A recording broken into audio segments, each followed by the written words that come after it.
আসসালামু আলাইকুম। জামায়াতকে নিয়ে আসম আব্দুর রব, যিনি স্বাধীনতার পতাকা উত্তোলন করেছিলেন, তো এবং জাতীয় সমাজতান্ত্রিক দলের যিনি সভাপতি, তিনি গত শুক্রবার এক বিবৃতির মাধ্যমে বলেন যে জামায়াতকে দেশপ্রেমিক বলা নির্মম রসিকতা। কথাটা একটু ভাববার বিষয় যে জামায়াতকে দেশপ্রেমিক বলা নির্মম রসিকতা, এটা কোন প্রসঙ্গে তিনি বলেছেন। জামায়াতের আমির ডাক্তার শফিকুর রহমান তিনি একবার বলেছিলেন যে জামায়াত ইসলামীকে পরীক্ষিত দেশপ্রেমিক শক্তি হিসাবে তিনি উল্লেখ করেছেন। তিনি বলেছেন যে জামায়াত ইসলাম একটা পরীক্ষিত দেশপ্রেমিক শক্তি। সেই প্রসঙ্গেই এটা নিয়ে অনেক আলোচনা সমালোচনা হয়েছে বিভিন্ন মিডিয়াতে, বিভিন্ন আলাপ আলোচনায়, টকশোতে কিংবা ইউটিউবে, সোশ্যাল মিডিয়াতে ব্যাপক আলোচনা হয়েছে। সেই প্রসঙ্গেই আসম আব্দুর রব বলেন যে 1971-এ স্বাধীনতা যুদ্ধের বিপক্ষে এবং মানবতা বিরোধী অবস্থান করেও স্বাধীন দেশে জামাত ইসলামকে দেশপ্রেমিক শক্তি হিসাবে আখ্যায়িত করা ইতিহাসে নির্মম রসিকতা ছাড়া আর কিছুই নয়।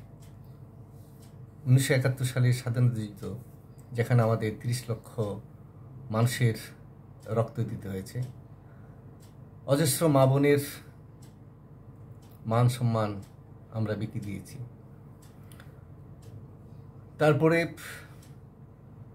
এদেশের পাকিস্তানি সেনাবাহিনী এবং এদেশেও যারা দোসর ছিল, রাজাকার, আল শামস, আল বদর, তাদের সহযোগিতায় এদেশের রাস্তাঘাট, পুল, কালভার্ট, মসজিদ, মাদ্রাসা বহুত কিছুই ধ্বংস হয়েছে।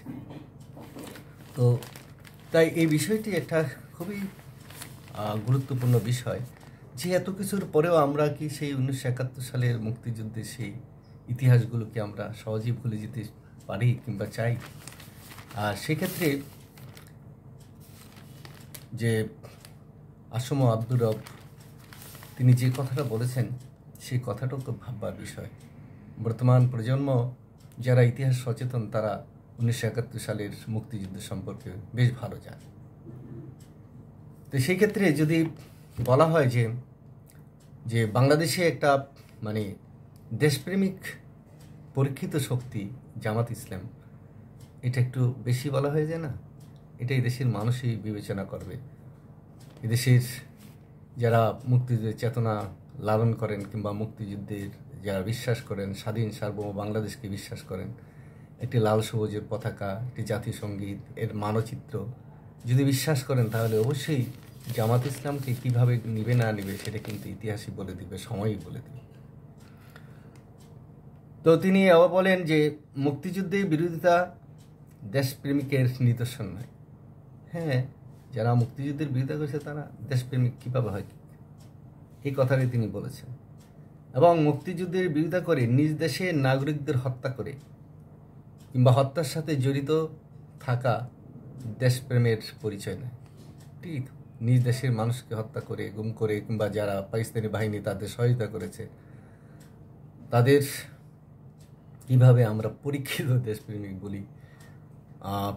ডক্টর শফিকুর রহমান কথাটা বলেছেন, তিনি কি ভুলে গেছেন এদেশের মানুষ এখনও মুক্তিযুদ্ধের সেই 30 লক্ষ মানুষের যে শহীদ হওয়া, এক সাগর রক্ত এবং অজস্র মা বোনের ইজ্জত বিনষ্ট, সেটা মানুষ কি ভুলে গেছে? এবং তারা কি মনে করেন এত সহজেই মানুষ ভুলে যাবে?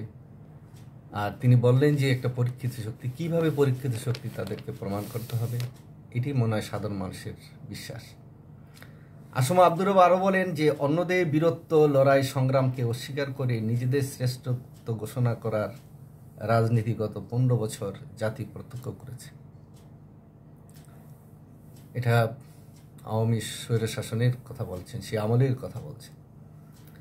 এক জাতি, এক নেতা, এক দেশ অপ্রতিরোধ করার পরিণতিও আমরা দেখেছি। অর্থাৎ শেখ হাসিনা যেভাবে শুধু নিজের দল ব্যক্তি তার প্রতিষ্ঠা করার জন্য চেষ্টা করেছেন, মুক্তিযুদ্ধের চেতনাকে বিসর্জন দিয়ে, কিংবা যে চেতনা তারা বলে মুখে বলে কিন্তু অন্তরে লালন করে না,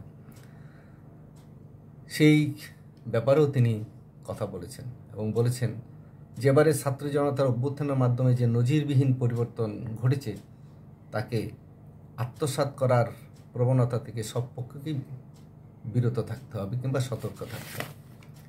যে ছাত্র জনতা মিলেই যে একটা জুলাই বিপ্লব হয়েছে সেটি বলছেন যে এটা যেন কেউ আত্মসাৎ করতে না পারে কিংবা হাইজ্যাক করতে না পারে, এটা বগল দাবা করতে পারে, এককভাবে নিজের বলে দাবি করতে না পারে, সেই জন্য সবাইকে সতর্ক থাকার আহ্বান তিনি জানান। ধন্যবাদ যে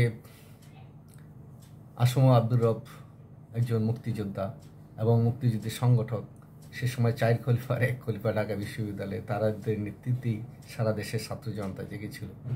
সময়ের তারা জেগে ওঠেন, সত্য ইতিহাসটাকে তারা আবার জাতির সামনে তুলে ধরেন। এগুলি নতুন প্রজন্মকে ভাবতে হবে এবং পিছনের দিকে তাকাতে হবে। শুধু দিয়ে মানুষের যে কথার উপর ভিত্তি করে কিংবা আবেগ দিয়ে আসলে ইতিহাসকে কিন্তু বিচার করা যায় না। ইতিহাসকে বিচার করতে হবে ইতিহাসের কষ্টি পাথরে। তাই ইতিহাস সবসময় নির্লোভ নিরহংকার থাকে এবং ইতিহাসকে কেউ কখনো পকেটে ঢুকাতে পারে না। আর যারাই ঢুকাতে চেয়েছে তাদের পরিণতি আমরা দেখেছি যে কিভাবে সময় তাদেরকে ধুমড়ে মুচড়ে দেয়, কিভাবে তাদেরকে নিঃশেষ করে দেয়, কিভাবে তাদের পদদলিত করে। ধন্যবাদ, সবাই ভালো থাকবে।